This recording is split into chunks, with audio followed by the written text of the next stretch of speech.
Há uma história no Antigo Testamento que considero a mais perturbadora de toda a Bíblia. Ela pode ser vista como imprópria para menores de idade. Então, antes de assistir este vídeo, certifique-se de que está ciente de que ele pode não ser adequado para todas as idades e poderia desencadear algum tipo de trauma do seu passado. A história a que me refiro está nos capítulos 19 a 21 do livro de Juízes, que muitas pessoas conhecem apenas até o capítulo 19, mas não continuam a leitura.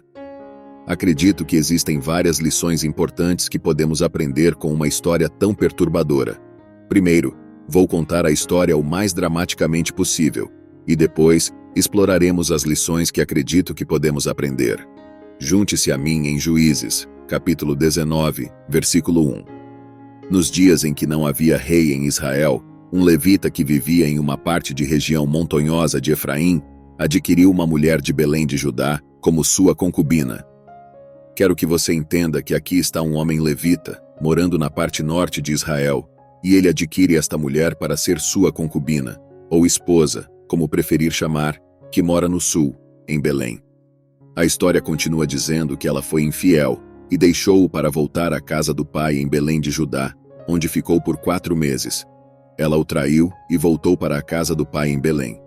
A história então nos mostra que este levita quer recuperar sua esposa, então ele viaja do norte da região montanhosa de Efraim ao sul, em Belém, para estar com ela novamente. Ele fica lá, e o pai dela é muito hospitaleiro. Várias vezes, o homem diz que precisa ir embora, pede sua esposa para que possa voltar para casa, mas o pai insiste para que fique mais uma noite.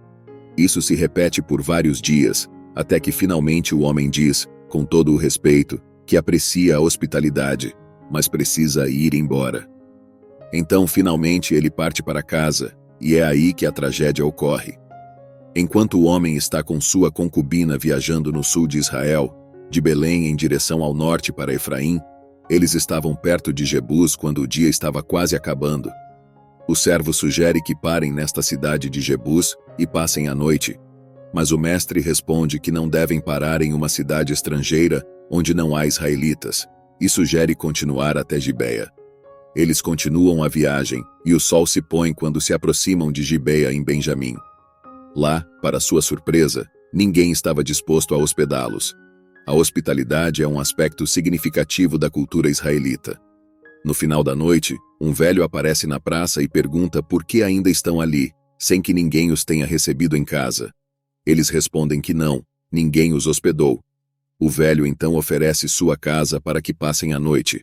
O levita aceita, dizendo que não precisam de nada, apenas um lugar para descansar a cabeça. Se ele lhes der um travesseiro, seria tudo o que precisam. O velho concorda, e assim, o levita, seu servo e sua concubina passam a noite na casa desse homem em Gibeia. Então, enquanto estavam se divertindo, de repente, homens maus da cidade cercam a casa e batem na porta, exigindo que o homem que veio à casa do velho seja entregue para que possam ter relações sexuais com ele. É aqui que a história toma um rumo drástico. Homens de Gibeia, que são benjamitas, vão até a casa do velho e exigem que o hóspede seja entregue para que possam abusar dele. O dono da casa sai e implora que não cometam esse ato maligno. Em vez disso, oferece sua própria filha virgem e a concubina do homem para que façam o que quiserem com elas, mas pede que não cometam essa atrocidade contra o homem. Vamos analisar isso mais tarde no vídeo, mas o que acontece a seguir é impensável. O versículo 25 diz que o homem não os ouviu. Então, ele pegou sua concubina e a trouxe para fora, onde eles a estupraram e abusaram dela durante toda a noite até o amanhecer. Eles a deixaram ir no início da manhã. É por isso que avisei que este vídeo pode ser considerado inadequado para menores e pode desencadear memórias traumáticas. Imagine um grupo de homens revezando-se e abusando dessa mulher durante toda a noite. Na manhã seguinte, a mulher volta e, ao amanhecer, desaba na porta da casa onde seu senhor estava. Você pode imaginar quão desgastada e abatida ela estava depois de uma noite inteira de abuso. Ela mal tinha forças para rastejar de volta para a casa e acabou desabando na varanda. Agora, observe o que acontece a seguir. Quando seu senhor saiu de manhã, abriu as portas da casa e encontrou sua concubina caída perto da porta, com as mãos no batente. Ele lhe diz para levantar-se e ir embora, mas não há resposta. Ela havia sido tão abusada que morreu. Note que o texto diz que o homem a colocou em seu burro e foi para casa. O que acontece a seguir é triste e horrível. Quando ele chegou em casa, pegou uma faca, segurou sua concubina e a cortou em 12 pedaços, enviando-os por todo o território de Israel. Todos que viram isso disseram que nada como isso havia acontecido ou sido visto desde que os israelitas saíram do Egito até aquele momento. Pense nisso, discuta isso. Este homem levou sua concubina morta para casa, a cortou em 12 pedaços e, sem dúvida, anexou uma carta a cada peça do corpo, enviando uma para cada uma das 12 tribos de Israel, com uma descrição detalhada do que havia sido feito por seus próprios irmãos israelitas, da tribo de Benjamim. Quando essas outras tribos viram e leram o que aconteceu com essa mulher, ficaram horrorizadas. Nada disso tinha acontecido ao longo de sua história. Agora, há muito mais na história em Juízes, capítulos 20 e 21. Então eu encorajo você a ler esses capítulos em detalhes. Mas aqui é onde quero começar a olhar para algumas lições que podemos aprender. A primeira lição é que, quando não há responsabilidade em nossas vidas, tendemos a desviar-nos. Olhe novamente para Juízes 19, versículo 1. Lemos anteriormente que naqueles dias não havia rei em Israel. Quando não há alguém para ser responsável, ou temer ter que explicar ou ser responsável por nossas decisões e ações, somos mais propensos a tomar decisões erradas porque pensamos que podemos fazê-lo isoladamente, sem ter que responder a ninguém. Isso é exatamente o que estava acontecendo em Israel. Não havia rei, havia leis, mas as pessoas não as respeitavam, não eram cumpridas, e como resultado, eles acabaram fazendo algo que nunca imaginaram que fariam. A segunda lição é que precisamos garantir que tratemos todo ser humano como portador da imagem de Deus.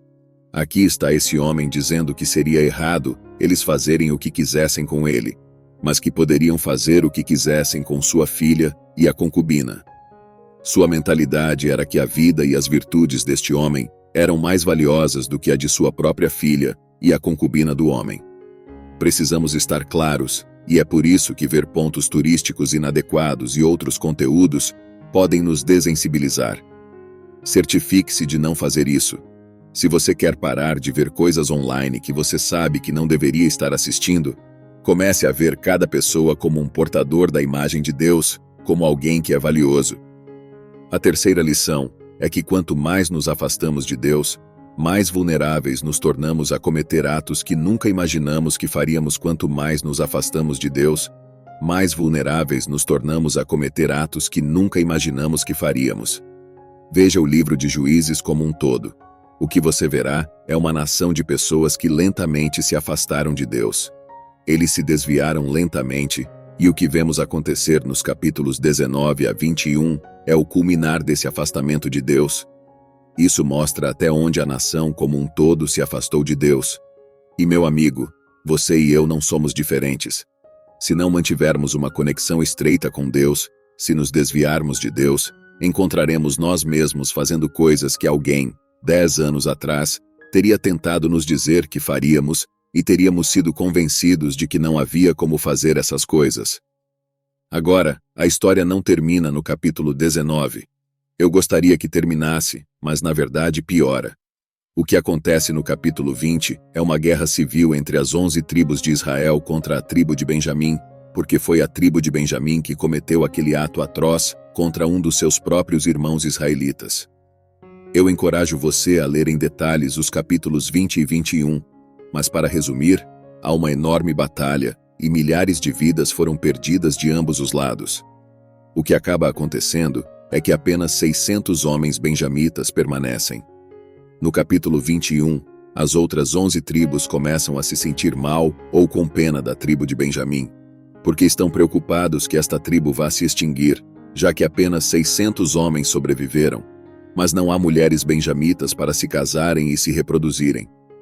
Eles têm outro problema agora.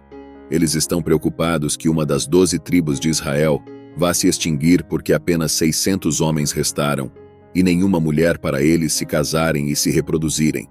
Isso leva à minha quarta lição. Toda má decisão que tomamos tem consequências que não podemos escolher. Embora o que os benjamitas fizeram fosse errado, as outras 11 tribos vieram e, na verdade, lutaram e mataram muitos deles, o que foi uma decisão tomada. Agora, eles têm que lidar com o resultado dessa decisão. Os benjamitas também têm que pagar o resultado de suas más decisões. Ouça, você pode escolher seu pecado, mas você não pode escolher suas consequências. Cada decisão que você toma tem consequências, e o problema é que não podemos escolher essas consequências. Os israelitas então matam os homens de um clã chamado Jabesh de Gileade e encontram 400 mulheres que nunca estiveram com um homem. Eles pegam essas 400 mulheres e as dão para 400 dos 600 homens benjamitas para que eles possam se reproduzir. Mas há um problema. Havia 600 benjamitas que não conseguiam encontrar esposas, porque todas as mulheres benjamitas foram mortas. Agora, apenas 400 deles têm esposas dadas a eles do clã de Jabesh Gileade. Então, há 200 homens benjamitas restantes que não têm esposas. É por isso que eu disse que uma má decisão leva a outra. O que acontece a seguir é que esses israelitas basicamente dizem: vocês sabem, todos nós fizemos um voto dizendo que não podíamos dar nossas filhas a qualquer um dos benjamitas, mas não diz nada sobre se eles as sequestrarem. Então, eles têm que tomar outra decisão ruim e dizem: vocês sabem o quê? Há um festival chegando, e algumas de nossas filhas vão dançar e se divertir. Nós não podemos tecnicamente dar nossas filhas para vocês, porque fizemos um juramento. Mas se vocês as encontrarem e as sequestrarem, isso é com vocês. Eles permitem que esses 200 homens benjamitas sequestrem essas mulheres enquanto estão dançando no festival e as levem como esposas. Sei que esta é uma história louca e tentei resumi-la o mais rápido possível, mas o ponto é que uma má decisão muitas vezes leva a outra. Todas as más decisões afetam outras pessoas. Passe por essa história novamente e veja quantas pessoas foram negativamente afetadas por uma má decisão. Alguns dos benjamitas mereciam o que lhes aconteceu, mas a maioria das pessoas em Benjamim não tinha nada a ver com isso e morreram na batalha. As pessoas de Jabesh de Gileade morreram também, e suas mulheres foram retiradas e dadas aos benjamitas. Depois, outras mulheres foram sequestradas por benjamitas e tiradas de suas famílias. Tudo isso aconteceu por causa de más decisões. A quinta e última lição que quero encorajá-lo a aprender é que Deus tem graça para nós mesmos em meio às nossas decisões mais destrutivas. Note como o livro de Juízes termina. Diz aqui que os benjamitas fizeram isso e pegaram o número de mulheres que precisavam dos dançarinos que capturaram. Eles voltaram para sua própria herança, reconstruíram suas cidades e viveram nelas. Naquele tempo, cada um dos israelitas voltou para sua própria tribo e família, cada um voltou para sua própria herança. E claro, o último versículo do livro de Juízes caracteriza e descreve todo o livro. Diz aqui que naqueles dias não havia rei em Israel, e todos fizeram o que era certo aos seus próprios olhos. Embora Deus tenha sido misericordioso ao permitir que a tribo de Benjamim se reconstruísse e não se extinguisse, houve consequências para suas decisões.